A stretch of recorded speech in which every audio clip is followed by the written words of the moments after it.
너희는 이날을 기념하여 여호와의 절기를 삼아 영원한 규례로 대대로 지킬지니라. 너희는 이래 동안 무교병을 먹을지니 그 첫날의 누룩을 너희 집에서 제하라. 무릇 첫날부터 일곱째 날까지 유교병을 먹는 자는 이스라엘에서 끊어지리라. 너희에게 첫날에도 성회요 일곱째 날에도 성회가 되리니 너희는 이 두 날에는 아무 일도 하지 말고 각자의 먹을 것만 갖출 것이니라. 너희는 무교절을 지키라. 이날에 내가 너희 군대를 애굽 땅에서 인도하여 내었음이니라. 그러므로 너희가 영원한 규례로 삼아 대대로 이날을 지킬지니라. 첫째 달 그 달 14날 저녁부터 21일 저녁까지 너희는 무교병을 먹을 것이요 이래 동안은 누룩이 너희 집에서 발견되지 아니하도록 하라. 무릇 유교물을 먹는 자는 타국인이든지 본국에서 난 자든지를 막론하고 이스라엘 회중에서 끊어지리니 너희는 아무 유교물이든지 먹지 말고 너희 모든 유하는 곳에서 무교병을 먹을지니라. 모세가 이스라엘 모든 장로를 불러서 그들에게 이르되 너희는 나가서 너희의 가족대로 어린 양을 택하여 유월절 양으로 잡고 우슬초 묶음을 가져다가 그릇에 담은 피에 적셔서 그 피를 문 인방과 좌우 설주에 뿌리고 아침까지 한 사람도 자기 집 문 밖에 나가지 말라. 여호와께서 애굽 사람들에게 재앙을 내리려고 지나가실 때에 문 인방과 좌우 문설주의 피를 보시면 여호와께서 그 문을 넘으시고 멸하는 자에게 너희 집에 들어가서 너희를 치지 못하게 하실 것임이니라.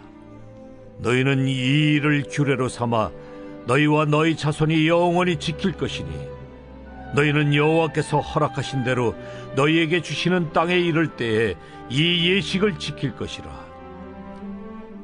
이후에 너희의 자녀가 묻기를 이 예식이 무슨 뜻이냐 하거든 너희는 이르기를 이는 여호와의 유월절 제사라. 여호와께서 애굽 사람에게 재앙을 내리실 때에 애굽에 있는 이스라엘 자손의 집을 넘으사 우리의 집을 구원하셨느니라 하라. 하매 백성이 머리 숙여 경배하니라. 이스라엘 자손이 물러가서 그대로 행하되 여호와께서 모세와 아론에게 명령하신 대로 행하니라.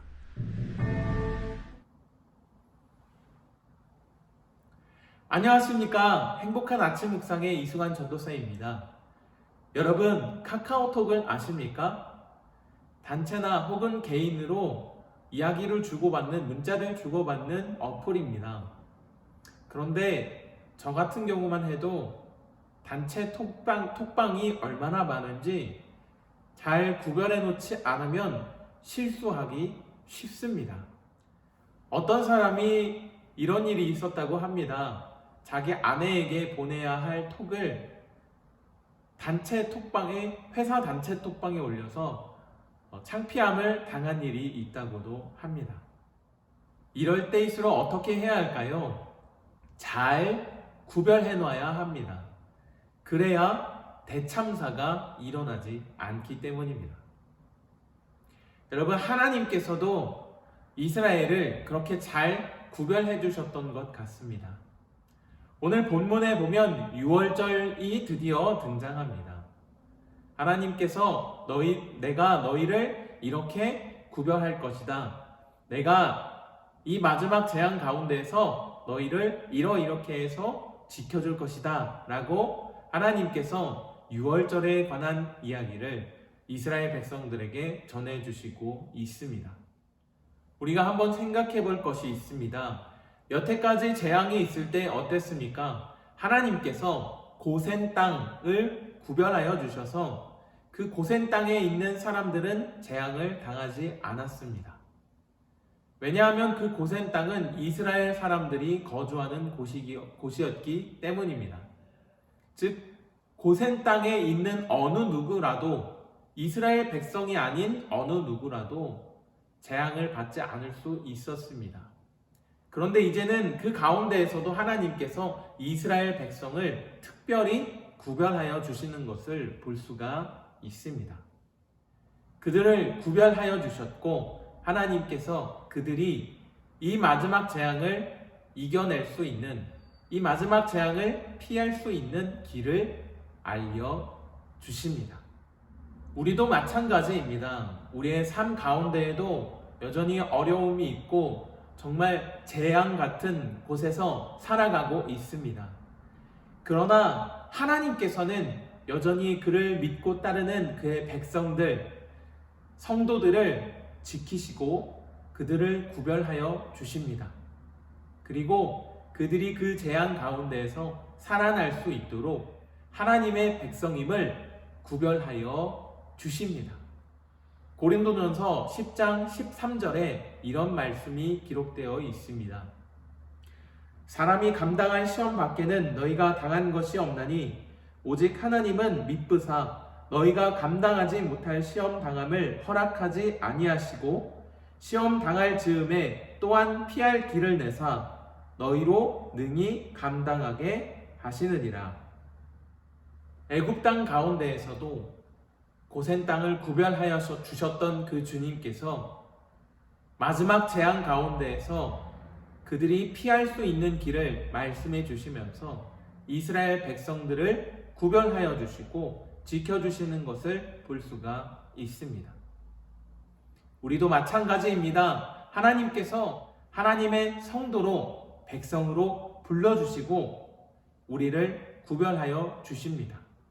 그리고 오늘날도 동일하게 하나님께서 우리가 피할 수 있는 길을 허락하여 주심으로써 우리의 삶의 어려운 일들을 우리가 능히 감당할 수 있도록 주님께서 인도하여 주십니다. 우리의 삶 속에서 우리를 인도하시는 이 하나님을 우리가 온전히 의지하고 바라볼 수 있기를 주님의 이름으로 소망합니다. 그렇습니다. 하나님께서는 우리를 인도하여 주시고 어려움 가운데에서 그 어려움을 이겨낼 수 있도록 피할 길을 허락하여 주시고 구별하여 주십니다. 그렇지만 여러분, 우리가 잊지 말아야 할 더 중요한 것이 있습니다. 오늘 본문의 28절의 말씀을 제가 읽도록 하겠습니다.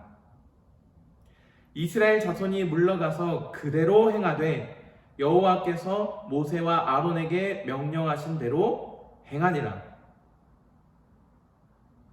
그렇습니다. 정말 중요한 것은 하나님께서 내가 너희를 이렇게 지킬 것이다 라고 구별해 주실 때에 그 말씀을 온전히 듣고 그대로 순종하는 것입니다. 하나님께서 피할 길을 내어주시고 이스라엘 백성들에게 너희가 이렇게 하면 이 재앙 가운데에서 살아남을 것이다, 살아남을 수 있다, 이렇게 해야 살 수 있다 라고 하시는 그 말씀을 만약 이스라엘 백성들이 듣지 않았다면 어떻게 되었을까요? 그것은 불보듯 뻔한 이야기입니다. 그러나 그들이 구원받을 수 있었던 이유는 무엇입니까? 그대로 행했기 때문입니다. 정말로 중요한 것입니다. 하나님께서는 언제나 우리를 구별하여 주십니다. 문제는 우리가 정말로 하나님의 그 말씀대로 하나님의 뜻대로 잘 순종하며 살아가고 있느냐라는 것이죠. 하나님의 말씀에 온전히 즉시 순종할 수 있는 우리가 될 수 있기를 주님의 이름으로 소망합니다. 오늘도 여전히 우리 삶 속에서 하나님께서 우리를 구별하여 주시고 우리에게 피할 길을 허락하여 주십니다. 우리가 해야 할 것이 있다면 그 주님의 말씀에 온전히 순종하는 것이죠. 하나님의 말씀에 온전히 순종하는 우리가 되기를 주님의 이름으로 소망합니다. 그래서 오늘도 여전히 우리의 삶을 인도하시고 우리를 지키시고 우리를 구별하여 주시는 그 주님의 은혜를 우리가 온전히 경험할 수 있기를 주님의 이름으로 소망합니다. 기도하겠습니다. 하나님 아버지 감사합니다. 오늘도 우리를 구별하여 주심이 너무나 감사합니다. 정말 이 험난한 세상 가운데에서 이 세상을 이기고 살아갈 수 있도록 우리를 구별하여 주심이 너무나 감사합니다. 그러나 주님, 우리를 구별하여 주실 때에 우리가 그 말씀 가운데 온전히 설 수 있도록 도와주시옵소서. 주님의 말씀에 순종함으로 주님께서 주시는 피할 길을 우리가 경험하고 주님의 구원을 경험할 수 있도록 인도하여 주시옵소서. 오늘도 우리 가운데 살아계셔서 역사하시는 우리 주 예수 그리스도의 이름으로 간절히 기도합니다. 아멘.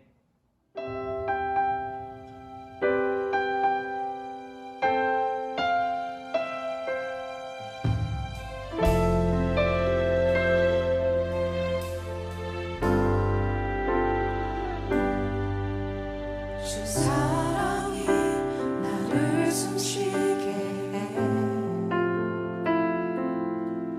세상 그 어떤 어려움 속에도 주 은혜로 나를 돌보시며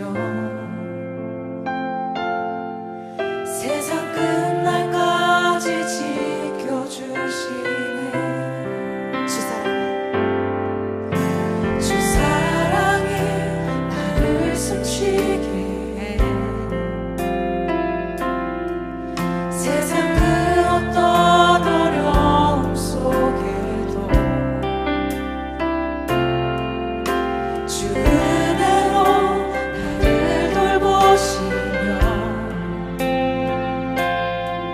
세상 끝날까지 지켜주시네.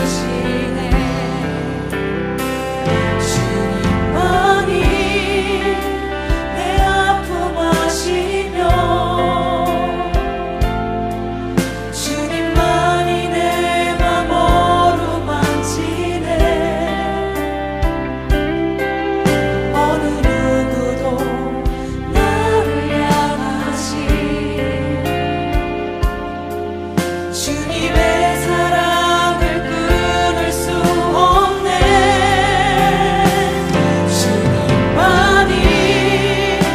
내 능력이시며 주님만이 나의 구원이시네. 어느 누구도 나를 향하시 주님의 사랑을 끊을 수 없네.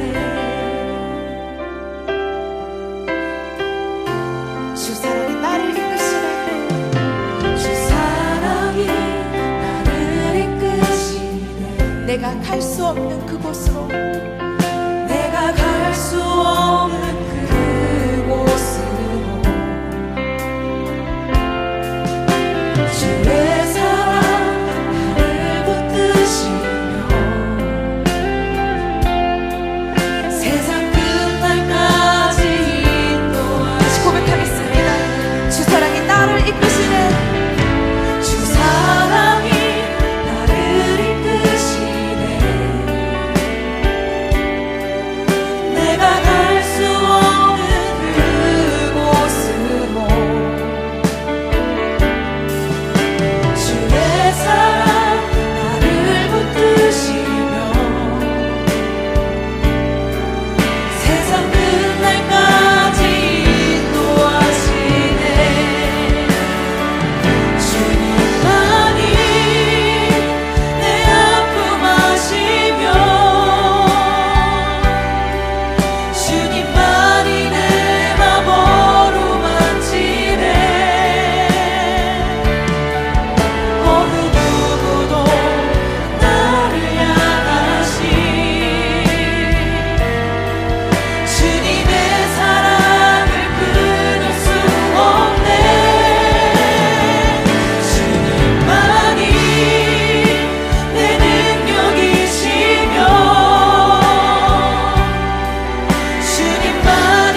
주님만이 나의 구원이시네. 어느 누구도 나를 향하시 주님의 사랑을 끊을 수 없네. 어느 누구도 나를 향하시 주님의 사랑을 끊을 수 없네. 오늘도 그 사랑을 보이신 주님께 감사와 영광